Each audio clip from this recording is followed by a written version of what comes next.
Welcome to Homemade. Hello welcome to Homemade. ഞാൻ രമ്യ സുർജിത്ത്. ഇന്ന് ഞാൻ കാണിച്ചു തരാൻ പോകുന്നത് ഒരു ബീട്രൂട്ട് അച്ചാറാണ്. ഇതൊരു റിക്വസ്റ്റഡ് വീഡിയോ ആണ്. നമ്മുടെ മാനസിയാണ് ഇത് ചോദിച്ചിട്ടുള്ളത്. അപ്പം മാനസി ഇത് കാണുന്നുണ്ടാകുമെന്ന് കരുതുന്നു. അപ്പം നല്ല ടേസ്റ്റി ആയിട്ട് നമുക്ക് ബീട്രൂട്ട് അച്ചാർ എങ്ങനെ വീട്ടിലുണ്ടാക്കിയെടുക്കാമെന്ന് കണ്ടു നോക്കാം.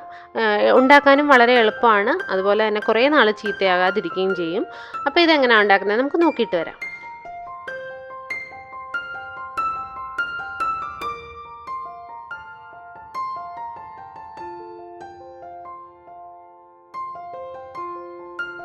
ഇതിന് വേണ്ടി ഞാൻ 1/2 കിലോ ബീറ്റ്റൂട്ടാണ് എടുത്തിരിക്കുന്നത്. അത് നന്നായിട്ട് കഴുകി വൃത്തിയാക്കി തൊലിയൊക്കെ കളഞ്ഞ് ചെറിയ പീസായിട്ട് അരിഞ്ഞെടുത്തിട്ടുണ്ട്.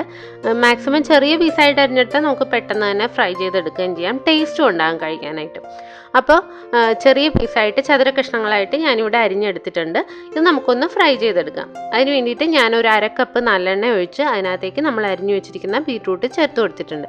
അപ്പോൾ അച്ചാറൊക്കെ ഇടുമ്പോൾ ടേസ്റ്റ് കൂടുതലും നല്ലെണ്ണയിൽ തന്നെ ചെയ്യുന്നതാണ്. ചില അച്ചാറുകൾ മാത്രം നമുക്ക് വെളിച്ചെണ്ണയിൽ ചെയ്യുന്നതായിരിക്കും നല്ലത്. അപ്പോൾ ഇത് ഞാൻ നല്ലെണ്ണയിലാണ് ഉണ്ടാക്കിയിരിക്കുന്നത്.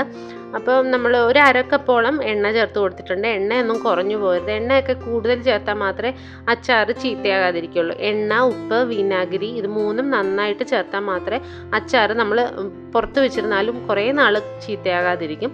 അപ്പം കുറച്ച് കൂടുതൽ എണ്ണ ചേർക്കുന്നത് നന്നായിരിക്കും. പെട്ടെന്ന് ഇത് ഫ്രൈ ചെയ്ത് കിട്ടാനും നല്ലതാണ്.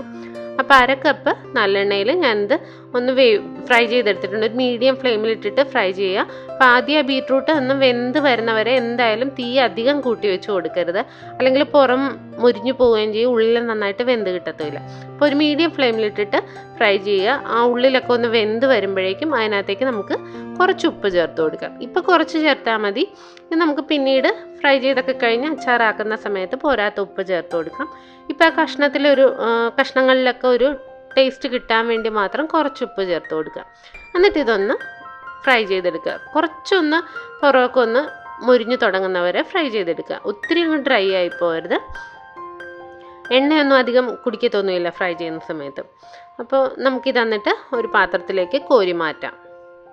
എന്നിട്ട് ഈ എണ്ണയിൽ തന്നെയാണ് നമ്മൾ അച്ചാർ ഉണ്ടാക്കുന്നത്. അപ്പോൾ ആകെ കൂടെ 1/2 കപ്പ് എണ്ണയാണ് ഞാൻ ചേർത്തിരിക്കുന്നത്.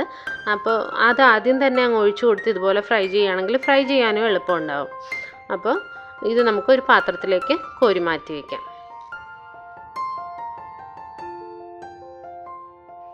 ഇനി നമുക്ക് ആ എണ്ണയിലേക്ക് തന്നെ ഇഞ്ചിയൊക്കെ വഴറ്റിയെടുക്കാം. ഞാനൊരു 1/4 കപ്പോളം ഇഞ്ചി ചെറുതായിട്ട് അരിഞ്ഞത് ഇതിനകത്തേക്ക് ചേർത്ത് കൊടുക്കുന്നുണ്ട്. പിന്നെ അതുപോലെ തന്നെ ഒരു 1/4 കപ്പ് വെളുത്തുള്ളിയും കൂടെ ചെറുതായിട്ട് അരിഞ്ഞ് ചേർത്ത് കൊടുക്കാം. ഒത്തിരി വലിയ പീസായിട്ട് ഇടുന്നത് ഇഷ്ടമാണെങ്കിൽ, വെളുത്തുള്ളിയൊക്കെ ചിലർക്ക് അങ്ങനെ തന്നെ ഫുള്ളായിട്ട് ഇടുന്നത് ഇഷ്ടമാണ്. അപ്പോൾ അങ്ങനെ ഇഷ്ടമുണ്ടെങ്കിൽ അങ്ങനെയും ചേർത്ത് കൊടുക്കാം. നല്ല ടേസ്റ്റാണ് അങ്ങനെ കഴിക്കാനും. ഞാനിപ്പോൾ ഇവിടെ ചെറുതായിട്ട് അരിഞ്ഞെടുത്തിട്ടുണ്ട്. അപ്പോൾ ഇത് ഒന്ന് ചെറുതായിട്ട് വഴറ്റിയെടുക്കാം. ഒത്തിരി അങ്ങ് മുരിഞ്ഞു പോരുത് എണ്ണ കിടന്നപ്പം കട്ടിയായി പോകും വെളുത്തുള്ളി കഴിക്കാനായിട്ട്. ചെറുതായിട്ടൊന്ന് വാടി വരുന്നവരെ മീഡിയം ഫ്ലെയിമിലിട്ടിട്ട് വഴറ്റിയെടുക്കുക. ഇനി ഇതിനകത്തേക്ക് നമുക്ക് കറിവേപ്പില ചേർത്ത് കൊടുക്കാം. എന്നിട്ട് അതും ഒന്ന് ചെറുതായിട്ട് വാടി വരുന്നവരെ വഴറ്റി കൊടുക്കുക. ഇതെല്ലാം മീഡിയം ഫ്ലെയിമിലിട്ടിട്ട് ചെയ്യുന്നതാണ് നല്ലത്. ഇപ്പം കറിവേപ്പിലയൊക്കെ ഒന്ന് മുരിഞ്ഞു വന്നിട്ടുണ്ട്. ഇനി ഇതിനകത്തേക്ക് നമുക്ക് ആദ്യം ഒന്ന് തീ ഓഫ് ചെയ്ത് കൊടുക്കാം. അപ്പോൾ എണ്ണയൊക്കെ നന്നായിട്ട് ചൂടായി കിടക്കല്ലേ. അപ്പോൾ തീ ഓഫ് ചെയ്തതിന് ശേഷം അതിനകത്തേക്ക് കുറച്ച് മഞ്ഞൾപ്പൊടി ചേർത്ത് കൊടുക്കാം. പിന്നെ നമുക്ക് ഇതിനകത്തേക്ക് ചേർക്കേണ്ടത് ഉലുവാപ്പൊടിയാണ്. ഒരു 1/2 ടീസ്പൂണോളം ഉലുവാപ്പൊടിയും കൂടെ നമുക്ക് ഇതിനകത്തേക്ക് ചേർത്ത് കൊടുക്കാം.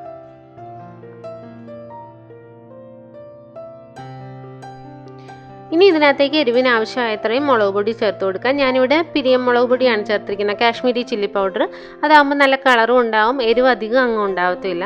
അപ്പോൾ എരിവിനനുസരിച്ച് എരിവുള്ള മുളക് പൊടിയാണെങ്കിൽ കുറച്ച് ചേർക്കുക. അതല്ലെങ്കിൽ കാശ്മീരി ആണെങ്കിൽ ഒരു 4-5 ടീസ്പൂൺ വരെ ചേർത്ത് കൊടുത്താലും കുഴപ്പമൊന്നുമില്ല. അപ്പോൾ ഞാനിവിടെ ഏകദേശം 4 ടീസ്പൂണോളം ചേർത്ത് കൊടുക്കുന്നുണ്ട്. ആദ്യം കുറച്ച് ചേർത്ത് പോരാൻ തോന്നിയുകൊണ്ട് കുറച്ചുകൂടെ ചേർക്കുന്നുണ്ട്. അപ്പോൾ അതൊന്ന് നമ്മുടെ എരിവ് അഡ്ജസ്റ്റ് ചെയ്ത് കൊടുക്കുക. അതിനുശേഷം നമ്മൾ തീ ഓൺ ചെയ്തിട്ട് തീ ഒന്ന് മീഡിയം ഫ്ലെയിമിൽ വെച്ചിട്ട് ആ മുളക് പൊടിയും മഞ്ഞൾപ്പൊടിയൊക്കെ ഒന്ന് മുരിഞ്ഞു വരുന്നവരെ ഒന്ന് ഇളക്കി കൊടുക്കുക. അത് നന്നായിട്ടൊന്ന് തിളച്ച് മുളകൊക്കെ മൂത്ത് വരുമ്പോഴേക്കും അതിനകത്തേക്ക് നമുക്ക് വിനെഗർ ചേർത്ത് കൊടുക്കാം. വൈറ്റ് വിനെഗറാണ് ഞാൻ ചേർക്കുന്നത്. അപ്പോൾ അത് ഒരു അരക്കപ്പോളം, ഞാൻ അരക്കപ്പ് എണ്ണയും അതുപോലെ തന്നെ അരക്കപ്പ് വിനെഗറുമാണ് ചേർത്ത് കൊടുത്തിരിക്കുന്നത്. അപ്പോൾ അത് പുളിക്കനുസരിച്ച് ഓരോരുത്തരുടെ ഇഷ്ടത്തിനനുസരിച്ച് ചേർത്ത് കൊടുക്കുക. ഞാനൊന്നുകൂടെ പറയുകയാണ്, ഉപ്പും വിനെഗറും എണ്ണയും കൂടുതൽ ചേർത്ത് കഴിഞ്ഞാൽ അച്ചാർ കുറേ നാൾ കേടാകാതിരിക്കും. അപ്പോൾ അതനുസരിച്ചിട്ട് ചേർത്ത് കൊടുക്കുക. തീരെ കുറഞ്ഞു പോകരുത്.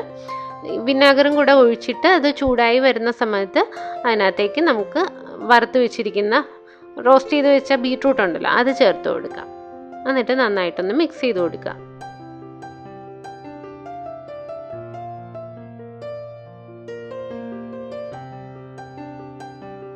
അപ്പോൾ നമ്മൾ വിനീഗറും എല്ലാം ചേർത്ത് കഴിഞ്ഞു. അപ്പോൾ ഇനി വേണം ടേസ്റ്റ് നോക്കിയിട്ട് പോരാത്ത ഉപ്പെല്ലാം ചേർത്ത് കൊടുക്കാം. കാരണം വിനെഗറും കൂടെ ഒഴിച്ച് കഴിയുമ്പോഴാണ് അതിൻ്റെ പുളിയൊക്കെ വരുന്നത്. അപ്പോഴേ നമുക്ക് കറക്റ്റ് ഉപ്പിൻ്റെ അളവ് അറിയാൻ പറ്റുള്ളൂ. അപ്പോൾ നന്നായിട്ട് തന്നെ ഉപ്പ് ചേർത്ത് കൊടുക്കുക. ഉപ്പ് അല്പം മുന്നിട്ട് നിൽക്കുന്ന രീതിയിൽ തന്നെ ചേർത്ത് കൊടുക്കുക. അപ്പോൾ ബീട്രൂട്ടിൻ്റെ ആ ഒരു പീസിലേക്കൊക്കെ ഉപ്പ് പിടിച്ച് കഴിയുമ്പോഴേക്കും പിന്നീട് കറക്റ്റായി കിട്ടും. അപ്പോൾ ആവശ്യത്തിന് ഉപ്പ് ചേർത്ത് കൊടുക്കുക. ഉപ്പ് കുറഞ്ഞു പോകരുത്. അതിനുശേഷം ഒന്ന് മിക്സ് ചെയ്യുക. പിന്നെ നമ്മൾ ഇതിനകത്തേക്ക് അവസാനമായിട്ട് ചേർക്കേണ്ടത് കായത്തിൻ്റെ പൊടിയാണ്. അത് ഒത്തിരി നമ്മൾ മൂപ്പിക്കേണ്ട കാര്യമില്ല. അതുകൊണ്ടാണ് കായത്തിൻ്റെ പൊടി ലാസ്റ്റ് ചേർക്കുന്നത് നല്ലതാണെന്ന് പറയുന്നത്. അത് നല്ലൊരു ഫ്ലേവർ കിട്ടാനും നല്ലതാണ്. അപ്പോൾ ഒരു 1/2 ടീസ്പൂൺ തൊട്ട് 1/4 ടീസ്പൂൺ വരെ കായത്തിൻ്റെ പൊടിയും കൂടെ ചേർത്ത് കൊടുക്കാം. അതിനുശേഷം നന്നായിട്ടൊന്ന് മിക്സ് ചെയ്ത് കൊടുക്കുക. ആ ഗ്രേവി ഒന്ന് തിക്കായി വരുന്നവരെ ഒന്നുകൂടെ ഒന്ന് തിളപ്പിച്ച് കൊടുക്കുക. അതിനുശേഷം ഓഫ് ചെയ്ത് വയ്ക്കാം. എന്നിട്ട് നന്നായിട്ട് തണുത്ത് കഴിയുമ്പോഴേക്കും ഗ്ലാസിൻ്റെ ബോട്ടിലാക്കി സൂക്ഷിക്കാം. കുറേ നാൾ ഫ്രിഡ്ജിൽ വെക്കാതെ തന്നെ അത് ചീത്തയാകാതിരിക്കും. നിറയെ എണ്ണയും വിനെഗറും ഒക്കെ ചേർക്കുന്നതല്ലേ, അപ്പോൾ അത് പെട്ടെന്നൊന്നും ചീത്തയാവില്ല. എണ്ണയും ഉപ്പും വിനെഗറും കുറഞ്ഞു പോയി കഴിഞ്ഞാൽ ചീത്തയാവും. അപ്പോൾ അത് കുറച്ച് ഉപയോഗിക്കാൻ താല്പര്യമുള്ളവരാണെന്നുണ്ടെങ്കിൽ അച്ചാർ തണുത്ത് കഴിഞ്ഞതിന് ശേഷം ഗ്ലാസ് ജാറിലാക്കിയിട്ട് നല്ല ടൈറ്റായിട്ടുള്ള അടപ്പ് കൊണ്ട് അടച്ചിട്ട് ഫ്രിഡ്ജിൽ സൂക്ഷിക്കാം. അപ്പോൾ പിന്നെ അധികം പെട്ടെന്നൊന്നും ചീത്തയാവില്ല. അപ്പോൾ കൂടുതൽ ഉപ്പ് ഇതൊക്കെ ചേർത്ത് കഴിഞ്ഞാൽ നമുക്ക് പുറത്ത് വെച്ചിരുന്നാലും ചീത്തയാവില്ല. അപ്പോൾ നമ്മുടെ ടേസ്റ്റി ആയിട്ടുള്ള ബീട്രൂട്ട് അച്ചാർ ഇവിടെ റെഡി ആയിട്ടുണ്ട്. എല്ലാവർക്കും ഇഷ്ടപ്പെടും. നല്ല ടേസ്റ്റാണ് കഴിക്കാനായിട്ട്. ചോറിൻ്റെ കൂടെയും കഞ്ഞിയുടെ കൂടെയും പിന്നെ ചപ്പാത്തി അതിൻ്റെ കൂടെയൊക്കെ നല്ലതാണ്. അപ്പോൾ എല്ലാവരും ഉണ്ടാക്കി നോക്കുക. എല്ലാവർക്കും ഇഷ്ടമാവും.